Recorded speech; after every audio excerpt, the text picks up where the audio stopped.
Saudações extensivas mais uma vez no nosso canal Iluminado Podcast. Estamos aqui mais uma vez para partilhar com vocês mais uma temática de pendor social. O tema de hoje é o seguinte: a religião e suas exigências na nossa sociedade.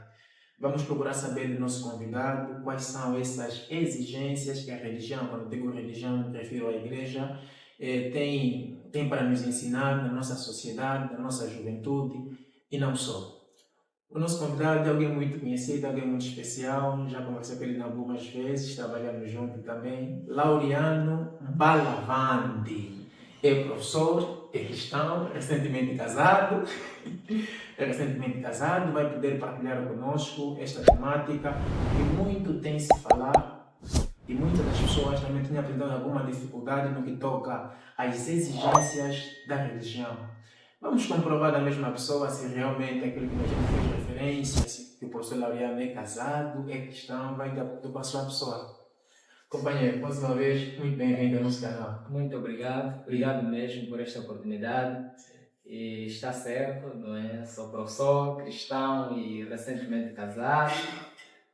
Estamos no ritmo e estamos aqui. Agradecemos já pelo convite, tendo em conta este tema que é atual e atuante. Afinal de contas, os desafios que a igreja tem frente à sociedade atual são enormes. Então, vamos, portanto, trocar aqui algumas ideias e tentar desenvolver em conjunto um conteúdo mais significativo sobre o tema que nos propõe. Que bom, que bom. Pessoal, aí de casa, não se esqueçam mais uma vez de subscrever o nosso canal Iluminado Podcast, partilhar e comentar. Isto é, no YouTube, Facebook, Instagram e TikTok. O vosso comentário, o vosso ponto de vista é importantíssimo para nós. Repito mais uma vez, nosso tema, a religião e suas exigências na nossa sociedade. Para começo de conversa, professor Mbalavandi, qual é a definição que o professor apresenta sobre a religião, exigência e sociedade? Ok.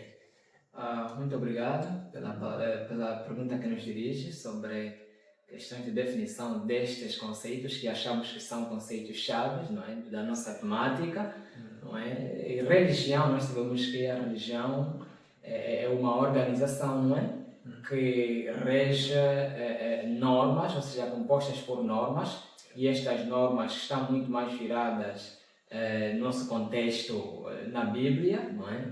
E exigências são obrigações, não é? Que cada um de nós está ou pode estar submetido, não é? Então, e o outro termo fala-se aí da exigência e sociedade. Sociedade é um conjunto, portanto, de pessoas, podemos assim dizer, não é? Com características comuns e também muitas vezes com interesses, não é? Que também não tanto diferencia muito daquilo que são os membros que pertencem à mesma sociedade. Ou seja, a sociedade é exatamente isso, é um conjunto de pessoas com características e interesses comuns. Pois é. Tocando nesses três pontos que fez referência, religião, exigência e sociedade, ao seu ver, como é que caracteriza a religião e as suas exigências na nossa sociedade, o papel que a religião apresenta na nossa sociedade? Bom, a religião ela tem um papel fulcral e muito importante naquilo que é a sociedade hoje em dia, porque afinal de contas nós vemos que a sociedade, ou melhor, a religião, ela é a reserva moral do Estado, do Estado, vamos assim dizer, apesar de que sabemos que o nosso país apresenta um Estado laico, não é uma separação entre a Igreja e o Estado, mas ainda assim a Igreja, a religião, é o maior aliado do Estado naquilo que é a preservação dos princípios morais dentro de uma sociedade. Exato. Assim sendo, então, sabemos que a Igreja hoje é desafiada, tanto também pelo crescimento e desenvolvimento das sociedades, cada vez mais impõe-se então a Igreja a aparecer e a apresentar, a fazer lembrar, a refrescar, bem como também a salvaguardar esses princípios que são bíblicos e que também desembocam naquilo que é a essência de uma boa cidadania, né? de uma boa sociedade. E pensamos nós que a religião é esta base. Essa base é um estofo que alicerça uma conduta aceitável na nossa sociedade. Realmente. Sendo a religião considerada como a última reserva moral do Estado, é possível imaginar uma sociedade sem religião? Bom, difícil seria, para não dizer impossível, né? Exatamente. Por quê? Porque nós vemos que hoje por hoje a Igreja tem feito muito mais pela sociedade, se calhar, do que o Estado. Em função, falamos concretamente daquilo que é a preservação dos valores morais, não é? E nós, como os seres partícipes ou pertencentes a uma sociedade, temos algumas obrigações para cumprir a nível daquilo que é a cidadania, o Estado. Mas a Igreja está sempre aí mostrando qual é o caminho ideal a seguir e também faz uma relação, se calhar, a representar aquilo que é o lar celestial, porque afinal de contas nós vemos que até os princípios que regem uma determinada sociedade ou um país também têm uma forte relação com aquilo que são os princípios morais plasmados na própria Bíblia. Então, um indivíduo que cresce, que é dotado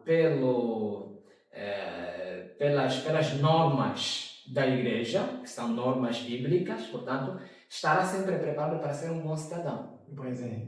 Não sei se bem percebi. Então, está querendo dizer que nós conseguimos ou podemos imaginar uma sociedade sem religião, como um estofo que educa a nossa sociedade. Bom, não necessariamente. Eu disse que difícil seria pensarmos numa sociedade sem religião, sem igreja. Então, para não dizer impossível, seria a ser muito radical. Mas é este input que a igreja tem e faz pela sociedade e pelo país também, que difícil seria imaginar uma sociedade sem a igreja. Sim. Então, é neste sentido. Exato. Partindo mesmo nessa mesma questão, as organizações sociais que a igreja apresenta um papel muito omido ou oculto, digamos assim. Há certas situações que ocorrem na nossa sociedade que a igreja apresenta um papel muito silencioso. Isso para nós ou para a sociedade devemos olhar como a igreja, ou seja, isso nos remete mais à proteção, no sentido da igreja não mostrar o seu papel em certas situações sociais. Bom, eu gostaria que se calhar fosse um pouquinho mais claro. Né? Repito. O silêncio sobre temas sociais dentro das igrejas. Alguns exemplos práticos. Sim, por exemplos práticos. O silêncio sobre temas sociais dentro das igrejas ou é proteção ou omissão. Digamos, por exemplo, a subida do combustível no nosso país. A igreja praticamente que não apresentou nenhum posicionamento a esse respeito. O racismo, por exemplo. Qual é o papel que a igreja apresenta? Bom, obrigado mais uma vez. Agora consigo compreender bem a pergunta que foi dirigida. Portanto, a igreja, eu gostaria que a declarar, se não mesmo a dizer que a igreja nunca ficou em silêncio. Por quê? Por uma questão muito prática. A igreja, ela apela sempre ao lado moral da pessoa, do indivíduo. E quando estamos a falar de indivíduo, não estamos a falar simplesmente do pacato cidadão, não. Até líderes, porque a igreja, ela, como sabemos, a constituição, portanto, da igreja, ela também apresenta as suas lideranças como tal. E a igreja apresenta sempre um modelo daquilo que é o estilo de liderança. Não é? O líder tem que ser exemplo e tem que velar tem que velar exatamente por aquilo que é a igualdade, né? Na questão dos direitos, deveres e aí por diante. Então, a igreja sempre apela e apelou sempre esse lado moral e se calhar não estaríamos a dizer que a igreja está silenciada, tendo em conta o problema dos aumentos dos combustíveis e aí diante, mas nós temos inclusive líderes que então ficaram em silêncio, tendo em conta aquela situação que nós vivenciamos bem há pouco tempo, não é?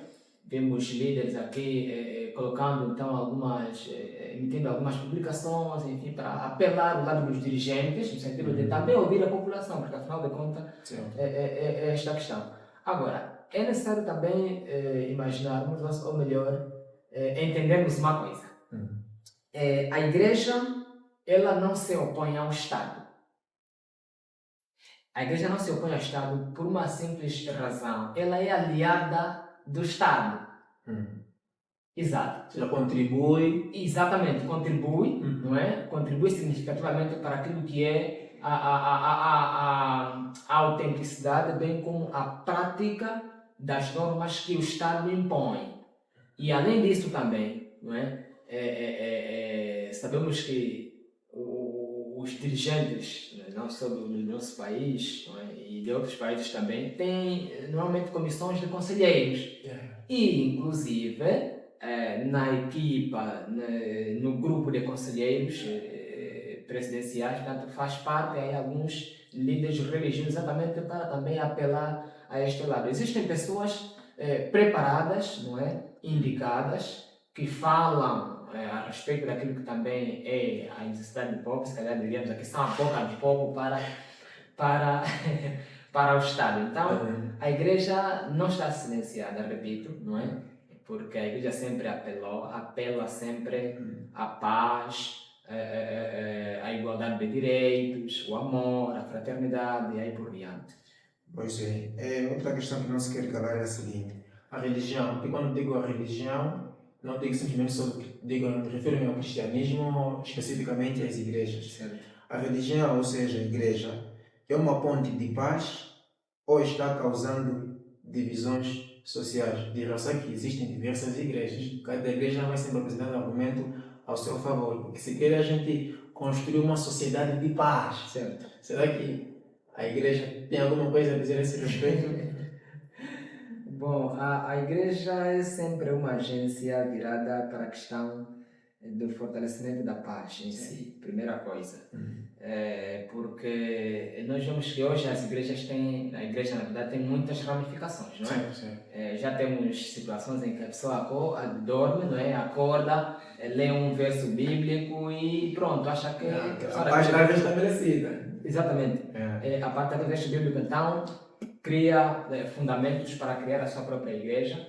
E não é só o cristianismo, mas também outras correntes religiosas, não é? Também existem essas ramificações. Cada um defendendo o seu ideal e, de certa forma, também isso acaba dando assim uma pequena visão de que há muita discrepância. Mas, na verdade, a igreja foi sempre chamada e está sempre para ser uma defensora e promotora da paz. Exatamente. Não sei se respondi. Não, respondeu. A igreja pergunta. promove a paz. Exatamente. Jogo desigual, será que não há uma separação? Em termos de jogo desigual entre as igrejas. Jogo desigual. Bom, faz-me lembrar aqui o texto de Oséias, não é? Oséias 4:6, né? Se não estou equivocado. Andarão dois juntos se não estarão de acordo? Eu acho que não. Se calhar, isso que nós estamos a fazer aqui, estamos portanto, a dialogar, não é? Pois é, estamos a dialogar. E de certo modo também aqui estaremos a concordar em aspectos que nos levaram a bom porto daquilo que é o ideal da nossa conversa. Exato. Exatamente. Então, a questão do jogo desigual, ela não é uma separação como tal. Por que eu digo que não é uma separação como tal? Porque existe, há tempos, um mais velho sábio dizia assim: a juventude, não só, não é? A juventude, no caso, tem dificuldade de verificar, mesmo de pé, o que um mais velho vê sentado. Portanto, a igreja vê-la sempre por esse lado, é como se fosse alguém, não é? Um indivíduo que já sabe os perigos de N situações. O que o jogo desigual traz? Traz N coisas.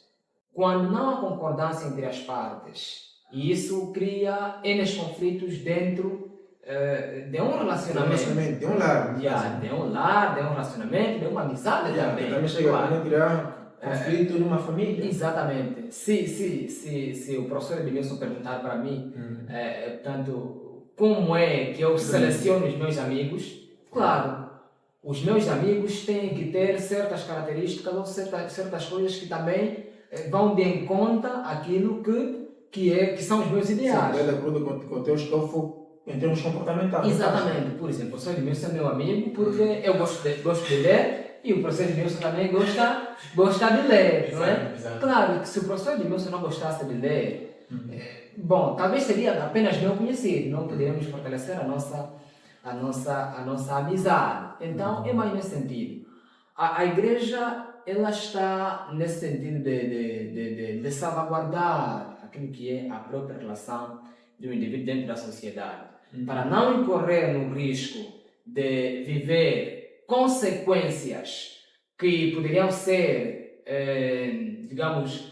poderiam ser evitadas antes, em função face aos sinais, não é? Porque afinal de contas, onde não há concordância, não há paz. Não há paz. Exatamente. É conflito, sempre. É muito mais por este lado. A questão do jogo desigual, a igreja zela e vela exatamente para que, de facto, algumas coisas não sejam difíceis para aquilo que é a vida do próprio indivíduo. Realmente, tocando mesmo nessa questão, eu diria o seguinte: dentre muitas coisas, a igreja, através da Bíblia, quando digo Bíblia, me remeto aos cristãos, no caso, também incentiva, na interpretação de alguns, fortemente a prática do machismo, o que é para muitas mulheres, hoje, na nossa sociedade, um atentado pelo feminismo. Aqui surge a questão: qual é a sua opinião que você tem a esse respeito?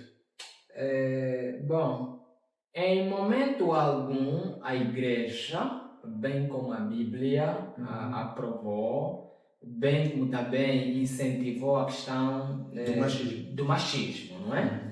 Mas nós sabemos que, como indivíduo, como homem, temos certas responsabilidades acrescidas, não é? Vamos lá voltar para o Gênesis. Nós vimos que Deus, o princípio, exatamente, Deus, depois de criar todas as condições, coloca aí o homem.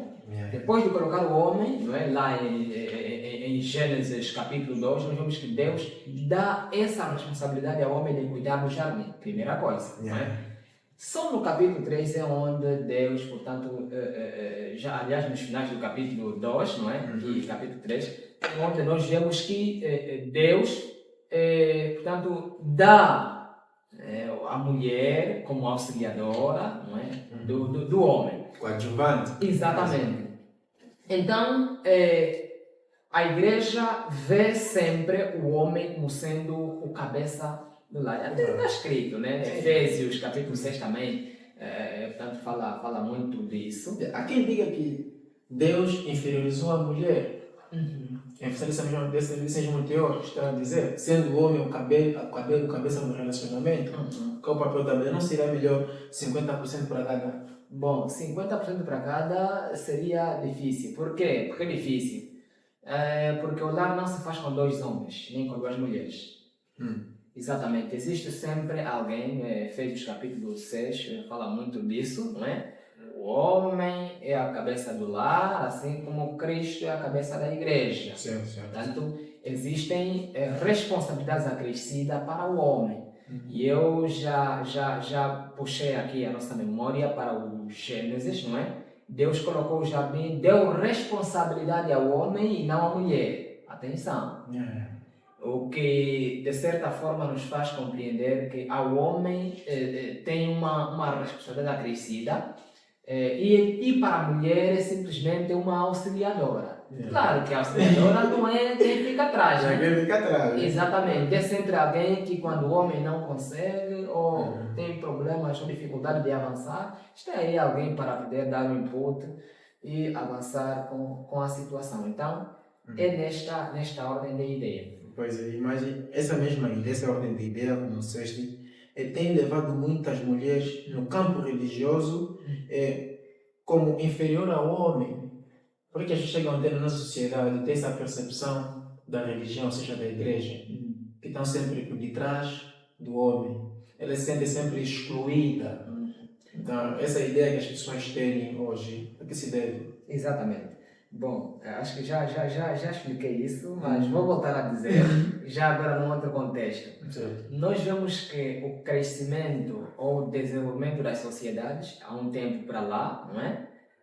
Se a memória nos levar à questão histórica da evolução do homem, nós vemos que o trabalho do homem era caçar, não é? Vai à Exato. caça e as mulheres eram simplesmente ficar em casa, cuidar das crianças, cuidar da casa, enfim. E isso não mudou até hoje, mesmo o contexto bíblico também é assim, não é? Exatamente, existem atividades separadas, não é? E identificadas para cada um. Não é questão, portanto, de se ver como inferior, mas é a responsabilidade de cada um. Ao homem era dada a responsabilidade de ir à caça, trazer o mantimento. E a mulher era administrar aquilo que o homem... Exatamente. Cuidar das crianças, no caso. É a posição da mulher. A mulher é administradora, é auxiliadora, é por diante, mas o homem é sempre quem está em frente. Tem que estar em frente. Mas é importante também aqui dizer que às vezes essa ideia é um pouquinho compreendida de forma errada. O fato de nós vermos e sabermos que o homem é o cabeça do lar, portanto, não dá aquela obrigatoriedade, ou seja, aquela ideia ao homem de menosprezar a mulher, não é?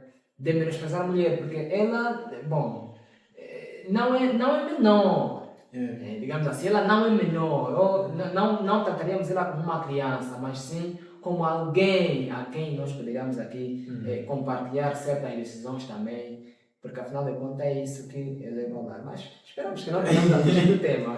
Não estamos a fugir do tema. Exatamente. Temos uma questão, meu mestre, a esse respeito. Como é que o professor Lariano Balavante explicaria a uma mulher feminista dela ser coadjuvante do homem? Seria muito fácil. Eu já disse aqui que a sociedade nem o lar não se faz com dois homens. Certo. Existem responsabilidades repartidas, não é? E aquilo de a mulher dizer que eu também posso trabalhar, eu também posso, enfim, fazer as coisas e ser igual ao homem, fazer o que o homem faz, não é? Isso, de certa forma, também acaba distorcendo um pouquinho aquilo que é o bom andamento do próprio lado. Afinal de contas, depois haverá atividades que ninguém vai fazer. Aquilo que seria, imagina que hoje por hoje os homens dissessem que tá bom, eu já não vou à caça, já não vou ao trabalho, então ficar em casa, cuidar da casa, e você como mulher vai à caça. Então aí também acreditamos que muitas mulheres também estariam a se levantar e dizer que não, eu não sou homem de casa, enfim.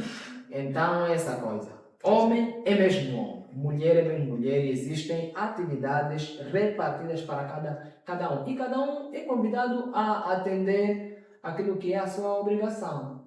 Certo.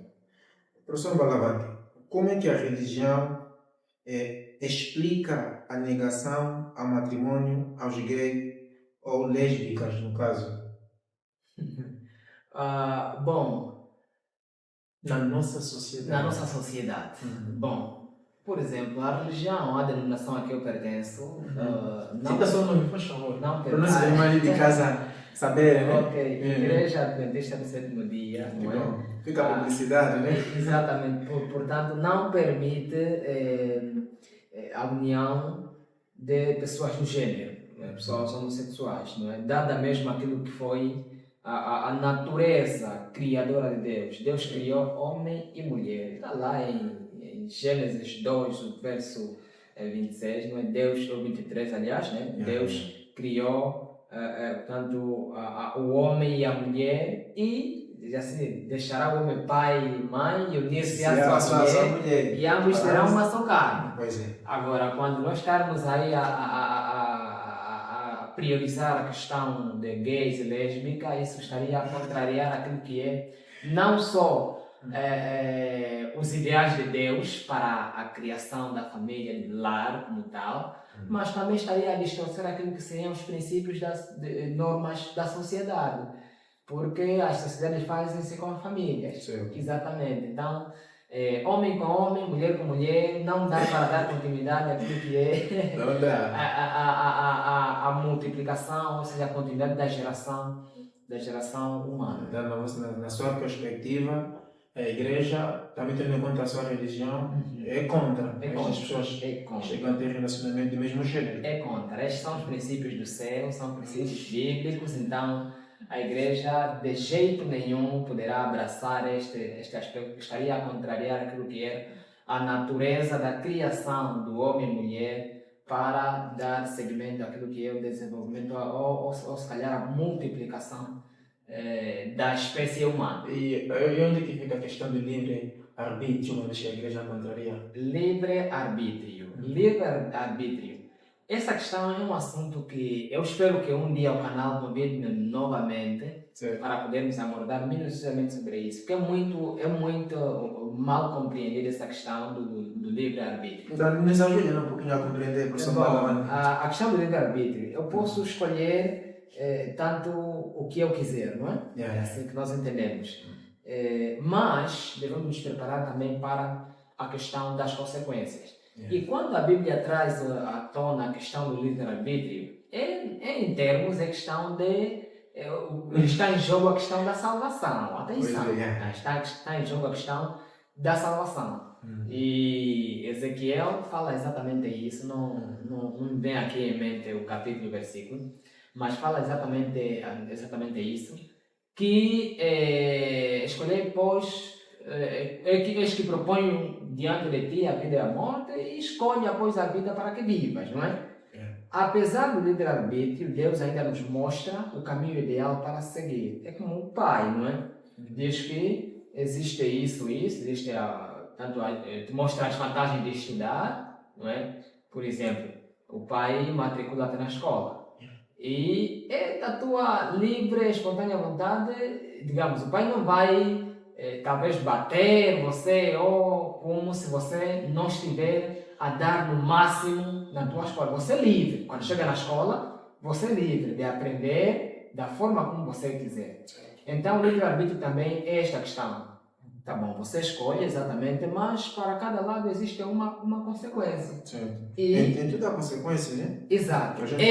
Eu, como homem, escolher me relacionar com um homem, isso estaria a ferir exatamente aquilo que são os padrões, os ideais, a natureza humana. Que eu fui criado exatamente para me unir a uma mulher e não a um homem.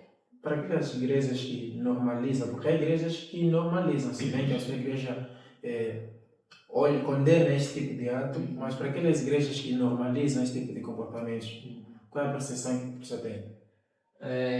Bom, eu não gostaria, espero que se calhar a minha intervenção quanto a esta pergunta não seja vista como forma de crítica. Pois sim. Porém, eu estaria a dizer que estas igrejas estão, portanto, a elevar uma ideia muito contrária àquilo que é a própria Bíblia, a ideia original, não é? De Deus ter criado o homem e mulher. E de modo algum Deus poderá aceitar, e isso até é pecado. Sim, sim. É pecado, segundo a luz da Bíblia, é mesmo pecado.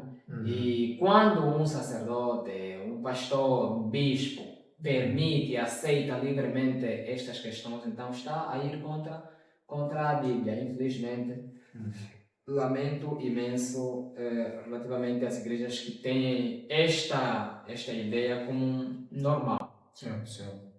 A religião, na sua perspectiva, controla ou orienta o comportamento das pessoas?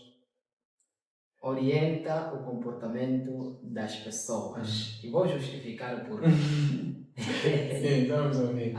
Controlar é uma coisa, orientar é outra. Exatamente. Podemos até desmistificar também os termos. Exato. Vamos lá. Controlar, digamos, é focar na coisa. E orientar é deixar a coisa andar, mas indicando o lado correto, ou seja, o foco, digamos assim. A igreja ela não controla, ela orienta por uma simples questão. A igreja tem uma norma.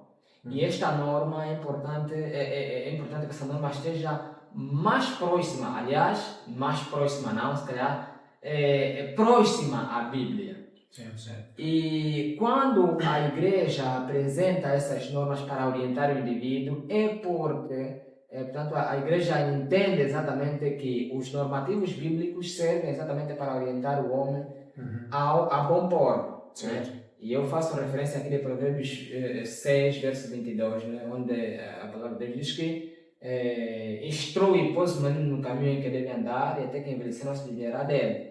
E, portanto, apesar de que este provérbio foi diretamente dirigido aos pais, mas também, não só aos pais, mas como também à própria igreja como tal. Então, a igreja está lá para orientar. O caminho a seguir é esse. E existem leis morais, não é? As leis morais, que é o decálogo, os 10 mandamentos, e além desses também tem algumas leis que tanto padronizam-se tendo em conta a cultura, a região, aliás, o país e aí por diante. Então, a igreja não está muito bem para controlar, porque é sufocante até controlar.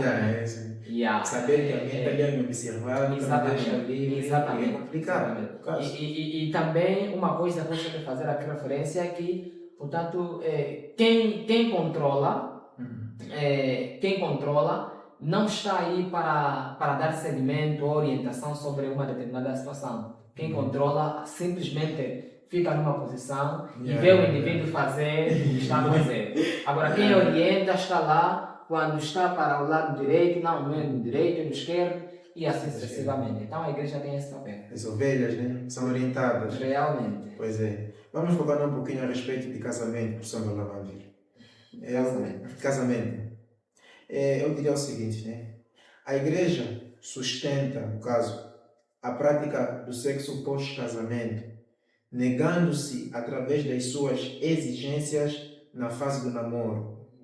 Como fica a necessidade biológica como sendo natural? Ok, obrigado. Esta é uma pergunta muito interessante mesmo. E eu talvez diria assim, eu nasci, estou crescendo, casei e nunca vi nem ouvi alguém que morreu porque... Exatamente, né? Morreu porque não satisfez a necessidade biológica, né? No caso, o sexo antes do casamento, né? Certo. Mas importa salientar aqui as vantagens, portanto, de praticar o sexo depois do casamento. A primeira coisa que gostaria de ressaltar aqui é a questão mesmo de doenças sexualmente transmissíveis. Essa é a primeira. Como a DST, por exemplo. Exatamente. Segunda é que o sexo não é só sexo. E se formos mais a fundo, o sexo envolve muita coisa. Então, tem que haver preparação para tal. E, inclusive, também sabemos exatamente que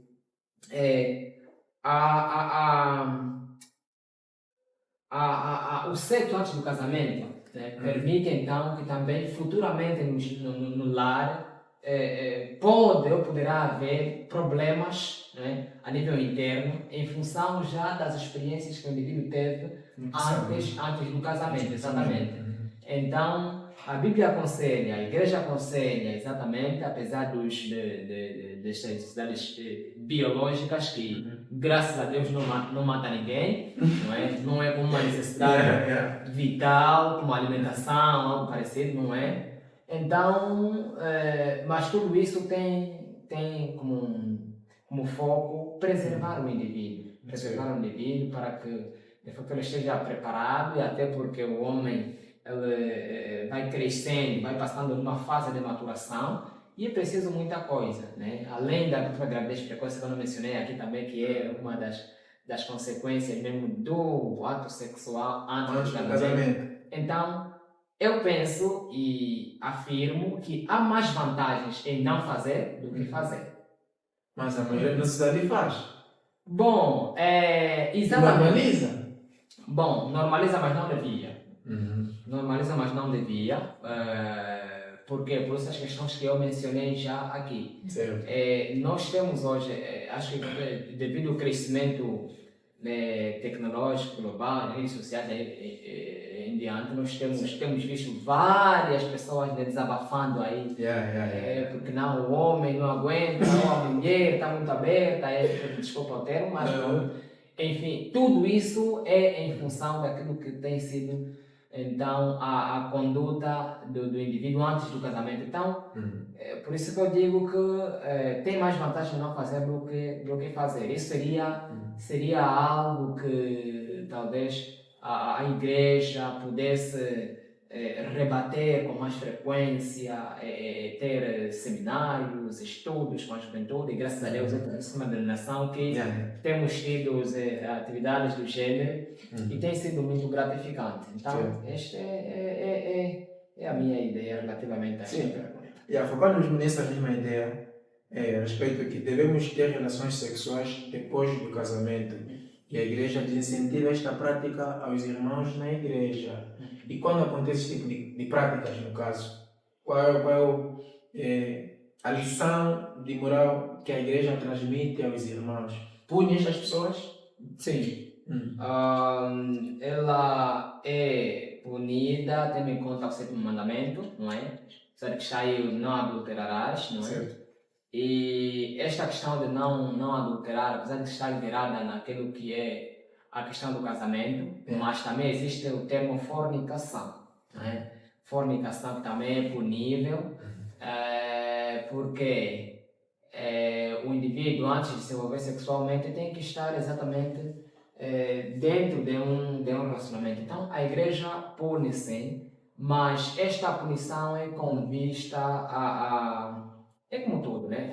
A preservação do indivíduo como tal. Né? Exatamente. Tanto mais que a nossa igreja, não é? Depois de aplicar uma certa censura a este indivíduo, não é? Então o indivíduo é acompanhado por um departamento denominado Lar e Família, não é? Para que dentro de um período de quase 12 meses, não é? Crie condições então de se unir. Isso infelizmente também isso só tem se notado muitas vezes quando às vezes a menina está gestada, não é? E quando não está gestada, infelizmente também tem sido incomum alguém aparecer e dizer que ontem fiz sexo, para que a igreja puna a mesma pessoa, infelizmente. Mas antigamente era assim. Mas pronto, então esta é a dinâmica, hoje é diferente. Estas só aparecem quando infelizmente a menina já está gestada, e só assim é que a igreja então tem esta oportunidade de aplicar uma certa censura com vista mesmo a preservar o próprio membro como tal. Pois é. Então, neste caso, a igreja não chega a unir essas pessoas, no sentido de já casar, como tem acontecido, né? na nossa sociedade hoje. Né? Mas eles chegam já a casar, no caso. Exatamente. Há uma ideia que nós também precisamos compreender aqui, é que o casamento, mais do que às vezes quando nós falamos de casamento hoje em dia, estamos a falar já de ir no registro, aparecer na igreja, enfim, aquela questão toda. Mas o casamento é mesmo essa união. O ato sexual é casamento. Quando a Bíblia diz que deixará o homem, pai e mãe, unir-se à sua mulher e ambos serão uma só carne, não é? É nesse sentido. Quando você pratica o ato sexual, você casa com a pessoa já. Agora, o que vem depois é aquilo de aparecer na família, dar os dotes, depois ir no civil, essa coisa toda. Isso já é só manifestação, é outra coisa, não é o casamento como tal. O casamento como tal é a união, a biologia talvez chamaria de união de gametas, né? Exatamente. Então é neste sentido. Uma das exigências da religião é o casamento.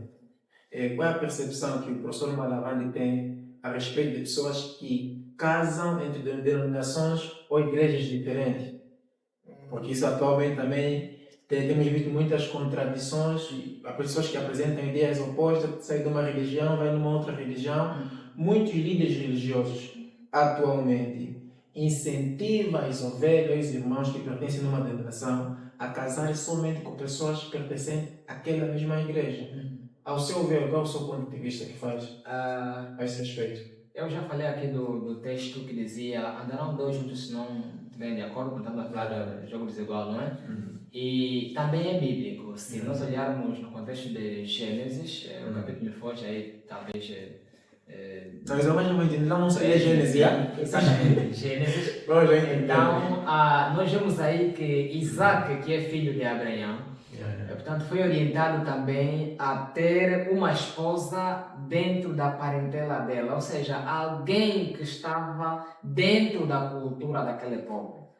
E mesmo antigamente também, contam os nossos mais velhos que antigamente não era como agora, em que eu estou a passar pela rua e vejo uma menina, epa, gostei dela, a gente começa a se relacionar. Antigamente não era assim. Era o pai chega, o tio chega e te diz, olá, o fulano de tal, logo ainda vai visitar o tio fulano.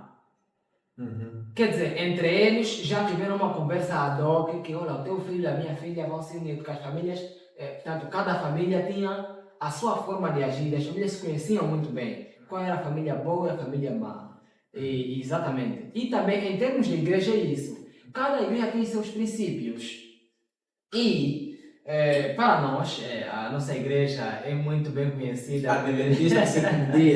pelos regulamentos que impõe. E uma delas é aquelas que está no livro de Levítico, a questão de alimento, não alimento, não é?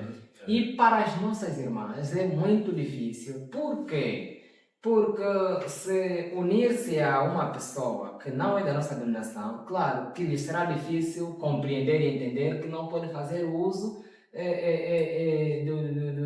de bebidas alcoólicas, ou talvez não faça uso de cigarro, ou comendo carne de porco. Exatamente como tal. Então, segundo as normas bíblicas, isso é errado. E a nossa religião também, a nossa denominação, defende esses aspectos.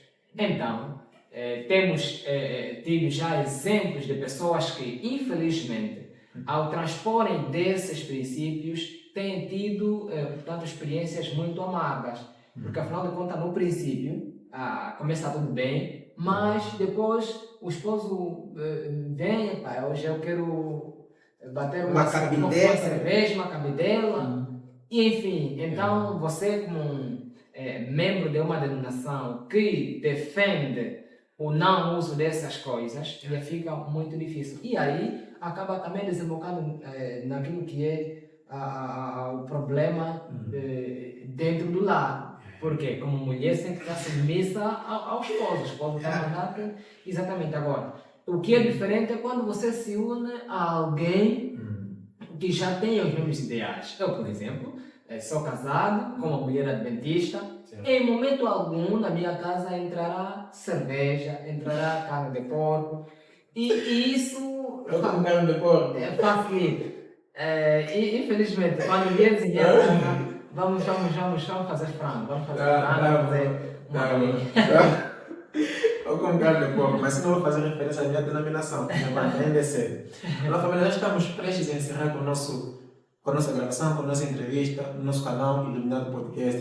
Se está a gostar, deixa o seu comentário, se não, também deixa o seu comentário. Isso tem sido importantíssimo para o nosso crescimento. Nós aprendemos com você e você também aprende conosco. Professor Balaban, por favor, prossiga. Ok, continuando, não é? Falando então daquilo que... Não, professor Balaban, querendo dizer que não aprova. Bom, não aprovo. Não sou conivente, felizmente. E por aquilo que são os princípios que eu compreendo, são mais próximos à Bíblia, então não seria bom. Certo. Já para encerrar a nossa entrevista, professor Balaban, a última questão. A religião, quando digo religião, repito, no remete ao cristianismo, atrasa ou ajuda no processo social mental dos jovens? Ajuda de que maneira? Eu não sou líder, não sou líder investido em minha igreja, mas grande parte do que eu sou hoje é fruto da igreja. Eu confesso, não é? Porque eu cresci e fui sempre alguém muito tímido. Nem eu também. Muito tímido, mas eu, graças à igreja, pude desenvolver certas habilidades como questão de comunicação, não é? a questão de relacionar-me com outras pessoas, amigos, irmãos da igreja e aí por diante. Então, até de certa forma, também pelas capacitações, cursos internos que temos tido dentro mesmo da igreja, graças a Deus, hoje por hoje, sabemos fazer muitas coisas. Então, acho que a igreja está mais para nos preparar para a sociedade do que outra coisa. E há uma coisa que nós às vezes temos dito, que a escola, quando éramos crianças, dizíamos sempre que a escola era a segunda casa, mas eu digo aqui que a segunda casa é a igreja. Depois de nascermos, dentro do nosso seio familiar, a próxima casa que nos recebe é a igreja. E o indivíduo, se não for bem educado a nível familiar e a nível da própria igreja como tal, infelizmente não vai ser educado na escola, porque a escola não educa, a escola instrui e prepara o indivíduo, forma, não é? Prepara o indivíduo para a sociedade, mas respondendo simplesmente aquilo que é os anseios em termos de profissão, como tal. Mas nenhuma empresa, nenhuma sociedade sobrevive com um indivíduo que não tem uma educação moral, cívica e ética, né? Exatamente. Nós vemos aí que isso é uma das coisas muito importantes dentro de uma empresa também. Claro, você pode saber fazer tantas coisas, é perito em alguma coisa, mas se você não tiver normas éticas, tanto que numa instituição tem sempre alguns princípios e normas de convivência dentro da instituição, é necessário que você também obedeça. Claro, você pode ser bom em fazer alguma coisa, mas se você não ser bom, não ter esse lado moral, cívico e ético, infelizmente, muitas pessoas acabam conhecendo então a sua demissão. Tenho que usar esse termo. Demissão. Exatamente. Renúncia, por outras palavras. Exato. Em síntese, já de reflexão, quais são as recomendações que o professor Balavante deixa como reflexão para a nossa sociedade, de acordo com as exigências da religião da nossa sociedade? Bom, as recomendações são várias e começaria mesmo por dizer que a primeira coisa é que recomendo à igreja a não parar, não é, de instruir, de acompanhar, de monitorar aquilo que é o crescimento da juventude atual face à nova dinâmica da sociedade, não é? E também que a religião, a igreja, os líderes também devem pautar por uma conduta mais próxima à Bíblia, não é? Deixar de favorecer aquilo que é a própria igreja como tal, ou o enriquecimento pessoal. Nós conhecemos hoje pessoas que abrem a igreja simplesmente para enriquecer, infelizmente. Mas a igreja está para criar cidadãos que servem não só essa sociedade, mas também a sociedade celestial.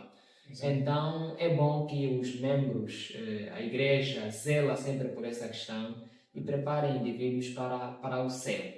E outra recomendação que eu deixaria aqui, sexo após o casamento é muito ideal, é recomendável porque acaba sendo muito mais vantajoso para nós, para cada um de nós. Então recomendo que difícil não é, e também, como eu já fiz aqui referência, ninguém morre por não fazer o ato sexual antes do casamento.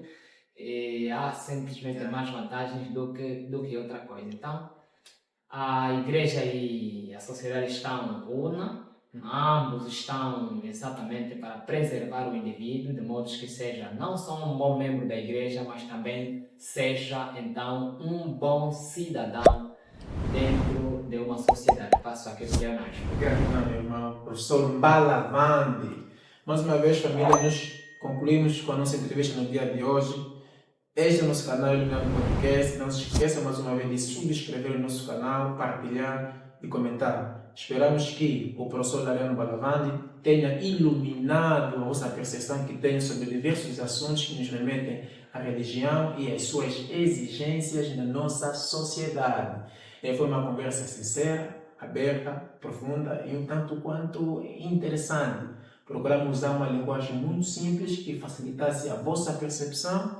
Esperamos que tenhamos de alguma forma vos ajudar no esclarecimento de certas dúvidas que as pessoas apresentam a respeito da religião. Estamos juntos mais uma vez, muito obrigado. Obrigado. Uma prova, pessoal.